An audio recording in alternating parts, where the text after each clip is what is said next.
Hello friends, welcome back to AK academy. आज हम हिंदी की पेडागोजी पढ़ने वाले हैं सीटेट 2022 के संदर्भ में। तो देखेंगे कि हम हिंदी को कैसे सॉल्व करेंगे, क्योंकि पेडागोजी का बहुत ही अहम रोल होता है सीटेट में। ठीक है, तो देख लेते हैं। जहाँ बात हिंदी भाषा की होएगी,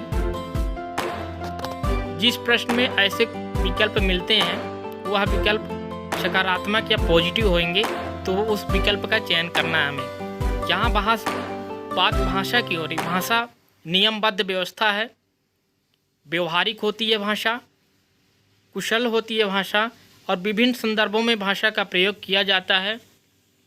मातृभाषा में शिक्षा, ये भी इसमें भी भाषा प्रयोग किया जाता है। भाषा का आधिकारिक प्रयोग भी किया जाता है। जिस विकल्प में यह विकल्प मिले, जिस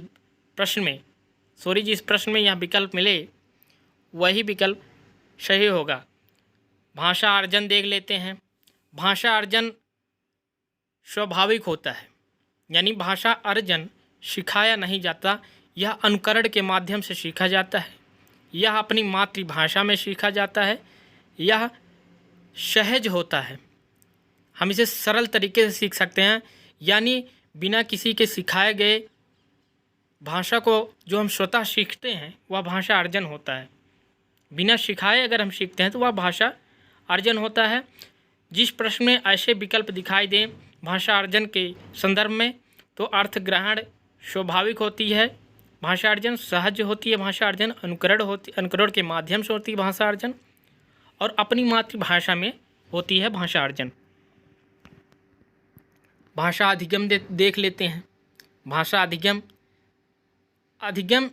जब किसी के द्वारा सिखाया जाता है तो वह भाषा अधिगम होता है। जब भाषा को किसी के द्वारा सिखाया जाता है, शिक्षक के द्वारा या किसी के द्वारा सिखाया जाता है, तो वह भाषा अधिगम होता है। भाषा अधिगम प्रयासपूर्ण होती है, यानी इसके लिए प्रयास करना पड़ेगा। इच्छापूर्ण होती है, बालक की इच्छा पर डिपेंड करता है। जब बालक इच्छा करेगा सीखने के लिए, अपने अंदर इच्छा लाएगा, तभी सीख पाएगा। द्वितीयक भाषा के रूप में यूज होता है, यानी भाषा अधिगम जब बच्चा विद्यालय जाएगा तब भाषा अधिगम शुरू होता है। विद्यालय के पहले बच्चा भाषा अर्जन करता है, ठीक है, स्वतः सीखता है, और अनुवाद के रूप में भाषा अधिगम का प्रयोग होता है। भाषा शिक्षण देख लेते हैं।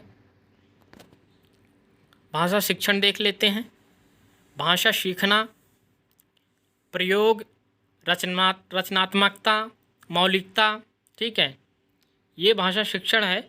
घर की भाषा या स्कूल की भाषा का समान होना, घर की भाषा यानी मातृभाषा और स्कूल की भाषा का समान होना भाषा शिक्षण है। भाषा शिक्षण में मतलब कि हम जिस भाषा को पढ़ाएंगे, जिस भाषा जहाँ पे हम पढ़ाएंगे उसमें उसी भाषा में शिक्षण होना चाहिए जो वहाँ की मातृभाषा है। ठीक है। भाषा का प्रयोग विविध और वैविध्य परिवेश में होता है, विविध रूप में होता भाषा का प्रयोग। जहाँ इस तरह का विकल्प मिले उस विकल्प को ही हम सही मानेंगे। यदि विकल्प में आता है भाषा का प्रयोग विविध रूप में होता है तो वह विकल्प सही है, या वैविध्य परिवेश में होता है तो भी वह विकल्प सही है। ठीक है। भाषा शिक्षण का उद्देश्य क्या है? प्रिंट समृद्ध परिवेश। अब प्रिंट समृद्ध परिवेश क्या है? प्रिंट समृद्ध परिवेश का मतलब है कि जब हम बच्चे को चीज़ों को दिखा के पढ़ाते हैं, जिस तरह से हम कोई चार्ट पे पढ़ाते हैं तो बच्चे को उसमें सेब, एप्पल मीन्स सेब का अगर सेब दिखाएंगे तो बच्चा ज़्यादा उससे कनेक्ट कर पाएगा। ठीक है।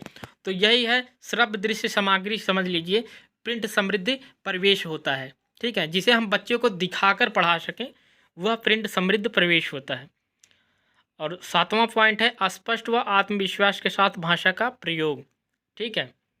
अभिव्यक्ति की कुशलता, जितना बच्चा अपने अभिव्यक्ति को कर पाएगा, जितना अभिव्यक्ति करने में कुशल होगा, उतने ही ज़्यादा चीज़ों को सीख पाएगा। अवसर, 9वां पॉइंट है अवसर। जब हम बच्चे को सीखने का अवसर देंगे तो बच्चा और अधिक और बेहतर तरीके से चीज़ों को सीख पाएगा। ठीक है। वातावरण और परिवेश, जितने हम अच्छे वातावरण और परिवेश में बच्चे के रखेंगे वो चीज़ों को और अच्छे और बेहतर तरीके से सीख पाएगा। पढ़ना एक ऐसा कौशल है जिसे ग्रहणात्मक कौशल कहते हैं। जब हम किसी चीज़ को पढ़ते हैं तो हम किसी न किसी उस चीज़ के अर्थ को ग्रहण करते हैं। यानी अगर हम चीज़ों को पढ़ते हैं तो उसको हम ग्रहण करते हैं, तो यह ग्रहणात्मक कौशल होता है।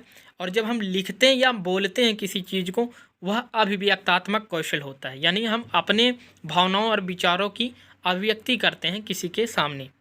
ठीक है, 12वां पॉइंट देख लेते हैं, भाषा का प्रयोग। ठीक है, विचारों में मौलिकता व सृजनात्मकता। जहाँ जिस प्रश्न में आ जाए कि विचारों में मौलिकता व सृजनात्मकता का प्रयोग कर रहा है बालक, तो वह विकल्प सही होगा। सीखने का अवसर देना, मैंने अभी पहले ही आपको बताया, जहाँ पर सीखने का अवसर दिया जा रहा बच्चे को, तो बच्चा बहुत ही बेहतरीन तरीके से सीख पाएगा, तो यह विकल्प सही होगा।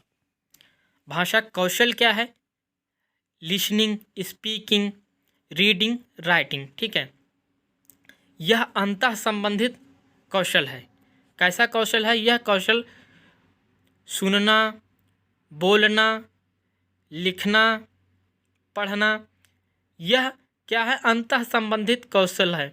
स्वाभाविक क्रम में ये एक साथ सीखे जाते हैं। अगर कभी प्रश्न, बहुत बार प्रश्न पूछा है सीटेट में कि क्या भाषा कौशल क्रम में सीखे जाते हैं, तो बिल्कुल ये गलत है। भाषा कौशल एक साथ सीखे जाते हैं, क्रम में नहीं सीखे जाते। नोम चॉम्स्की जी, जो कि सभी भाषा में आते हैं, चाहे वह संस्कृत हो, चाहे वह हिंदी हो, चाहे वह इंग्लिश हो, इनका कहना है भाषा सीखना बच्चे की जन्मजात क्षमता है। भाषा सीखना जन्मजात क्षमता है बच्चे की, ऐसा कहते हैं नोम चॉम्स्की जी। तो इन्होंने एक कॉन्सेप्ट बताया है LAD, लैंग्वेज एक्विजिशन डिवाइस, भाषा अधिग्रहण उपकरण। इनका कहना है कि बच्चे की माइंड में एक LAD नामक उपकरण होता है, जिसकी सहायता से बच्चा किसी भी भाषा को स्वतः सीख जाता है। यानी बच्चे में सीखने की क्षमता जन्मजात होती है। बहुत बार इसका फुल फॉर्म भी पूछता है कि LAD का फुल फॉर्म क्या है, तो ध्यान दीजिएगा, लैंग्वेज एक्विजिशन डिवाइस है। ठीक है, नकारात्मक शब्द, इसका प्रयोग बिल्कुल नहीं करना है। जिस विकल्प में यह आता है, इसको सीधे सीधे गलत काट देना है। जहाँ पर व्याकरण पर बल देने की बात हो रही हो, बच्चे को प्राथमिक स्तर पर व्याकरण नहीं पढ़ाया जाता, तो ठीक है, तो बच्चे को जब व्याकरण नहीं पढ़ाया जाता है तो यह विकल्प बिल्कुल गलत है। नियमों के द्वारा शिक्षण प्राथमिक स्तर पर नहीं होता है, तो यह भी विकल्प गलत है। जहाँ बात परिभाषा पर बल देने की हो, तो यह भी विकल्प बिल्कुल गलत है। तो इस विकल्प का चयन बिल्कुल ना करें। ऊपर दिए गए सभी विकल्पों का चयन करिएगा और चयन प्रश्नों के अनुसार करिएगा। ठीक है, प्रश्न के अनुसार उत्तर का चयन करिएगा। ठीक है, वीडियो अच्छी लगी हो, वीडियो को सब्सक्राइब करें, शेयर करें और लाइक करें। ठीक है, मिलते हैं नेक्स्ट वीडियो में, तब तक के लिए थैंक यू सो मच।